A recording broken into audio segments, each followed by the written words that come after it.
Hello, I'm Barry, And I'm Diedre. and this is our story. I was born just outside of Washington, D.C. My dad left when I was about 2 years old, so I was raised by a single mother. She raised me and my two brothers and a cousin. She worked multiple jobs to keep things going, so we went to church when we could. Most of the time, if I went to church, my Aunt Debbie was taking me. We moved to Franklin when I when I was in middle school, 7th grade, and just before that, my mom had met my stepdad, and when we moved down here, things weren't great. Our relationship wasn't the best, but we got a lot more involved in church when we moved here. And I got saved when I was 14, almost 15 years old, and did really good for a while.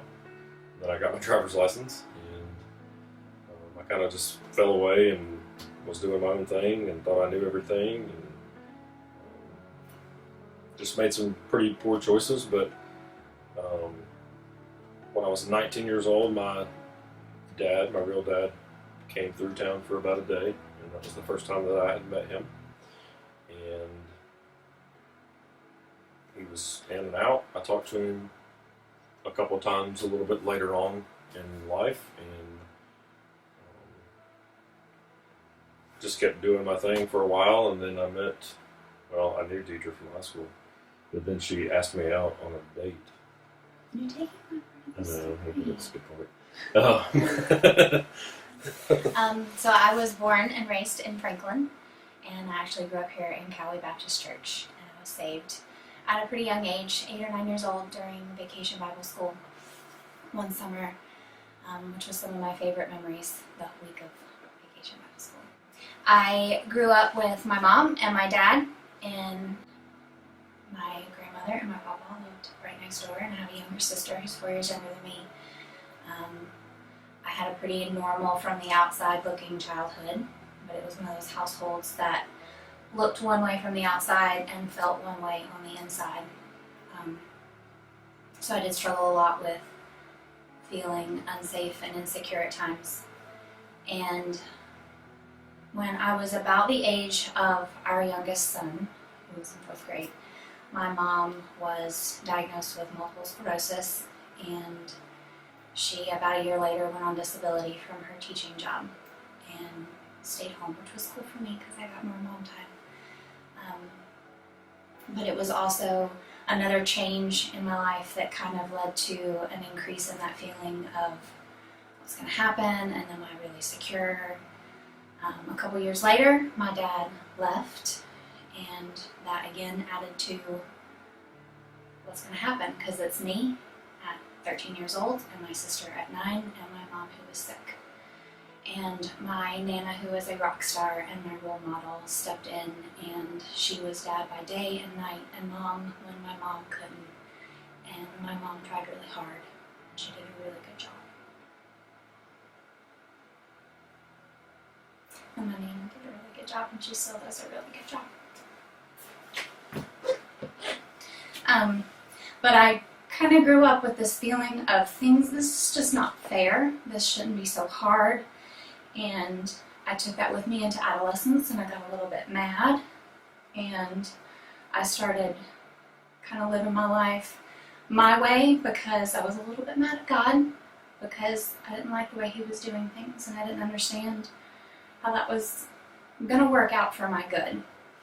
So I got through high school, and I went to college, and the summer before my senior year of college, I came back home with the July weekend, and Barry and I reconnected. And I made the first move, I have to say that, because I'm super proud of that. And then that was kind of it. But I think we both kind of went into, I know we both kind of went into marriage with this idea that we had all these expectations that were based on things that we didn't have, or that weren't fair or weren't good or ideal from our past, and we were kind of putting those expectations on each other. So our first year was really rough. Really, really rough. Yeah, it was not good. We fought a lot, and I don't know how we got there, but I think we were pretty bad off, and I think my brother actually gave me the idea and said, "Hey, before you call it quits on your marriage, go to a thing called Weekend to Remember." So we talked about that, and we kind of looked into it, and we decided to go to a Weekend to Remember. And it was a weekend to remember.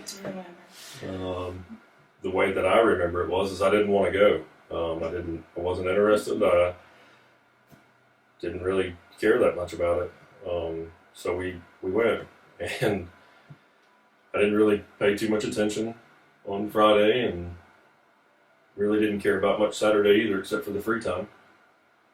And we got our free time, and I think we were supposed to stay around and do some activities there, whatever, and I was ready to go do something. We kind of got into a fight, a little argument, and I decided I was going home. I'm driving home, and you're coming with me or you're not. And I was pulling out of the parking lot, and she wasn't coming, so I left. I didn't get far. I came back, and we talked a little bit there and argued some more, and she convinced me to stay for one more day. And I think the way that I remember it is if you stay through Sunday and it doesn't do anything, then we'll...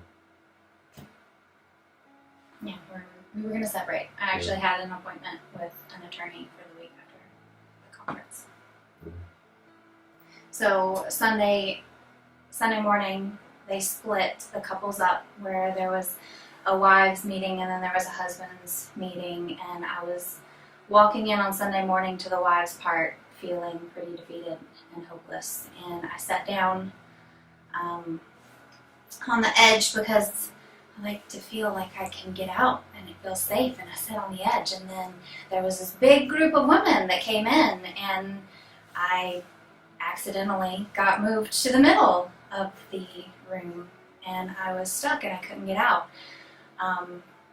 And then the speaker came in and she opened to Ephesians, and she said, "We're going to talk about submission." And had I not been stuck in the middle of that row, I would have been out there, because again, I grew up with this idea of who my Heavenly Father was and what marriage looked like and what His role in marriage was, that was based on the role that my earthly father had played in my life. And so it was really distorted, and my idea and understanding of submission was not healthy, and it was actually quite scary. So that time, I don't know, maybe it was like 2 hours that we spent there in our separate sections.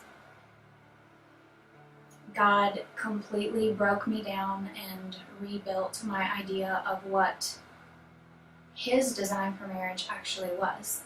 And I had gone into that weekend saying, "Okay, God, if you want our marriage to be saved, you were going to tell Barry all the things that he needs to fix and do better, and then we will be okay." And that Sunday morning, I got a heart full and a mind full of all of the things that I had that He could fix for me, and the things that I could do differently so that our marriage could be different, and I could stop expecting things from Barry that were only to be, God is the only one that can meet those needs anyway. So that, going from 1.5 days there of just feeling like this was pointless, completely turned around for me that morning, because I realized that God actually does have a plan for marriage. And He talked about submission from Ephesians 5, with the idea of wives submitting to their husband and their husbands submitting to the Lord. And so it's this picture of mutual submission that is not just one person cowering down and being told what to do, but it's both of us are submitting to the authority of God, and it just works together in such a beautiful way when you do it the right way. And I went into Sunday pretty much thinking that I knew what was going to happen, and it was kind of the same. We just, they talked about God's design for marriage, and and the way that the husband should be, and how you should be a spiritual leader of your family. And it took me a few minutes to really understand where they were and what they were talking about and how serious that was. But they talked about how husbands should treat their wives out of 1 Peter. And what they shared was 1 Peter 3, verse 7. And it says, likewise, husbands, live with your wives in an understanding way, showing honor to the woman as the weaker vessel, since they are heirs with you of the grace of life, so that your prayers may not be hindered. And when they talked about that, to me, it really spoke to me about, how to treat my wife. I never thought about her being delicate and, as a partner, as another vessel. I just always thought about it as I'm the man and this is the way it's going to be.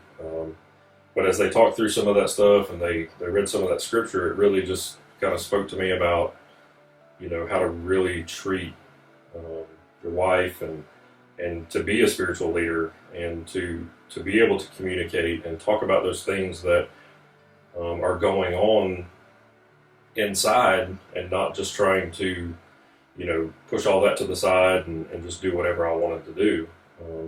So as we came out of that little bit of time by ourselves and we went through the last little part there on our way home, that was probably the first real conversation we had in forever. Yeah, pretty much ever.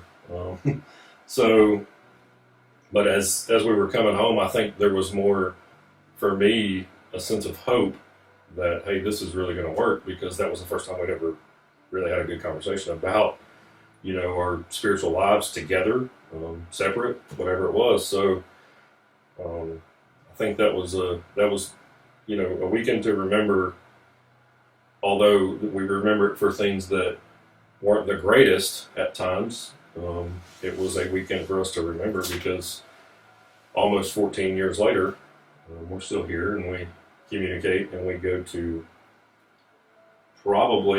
go to at least one marriage retreat or conference a year. Mm-hmm. And we just take that very serious about working on our marriage and working on our spiritual lives and with our kids, and just kind of showing that love that God showed to us. Mm-hmm. And like you said, the hope, I think that was the most important thing that we took, at least that I took from that weekend, because we have, over the last several years, even though we had that life-changing moment, we've not had just easy stuff. Like we've dealt with things that have been challenging for our marriage. We've dealt with changes in jobs and running businesses and health scares and 3 kids and losing parents. And we've been through it in just a few short years. And one of my favorite verses that has been my comfort through a lot of that stuff was John 16:33, where it reads that I tell you these things so that in me you will have peace. In this world you will have trouble, but take heart, I have overcome the world.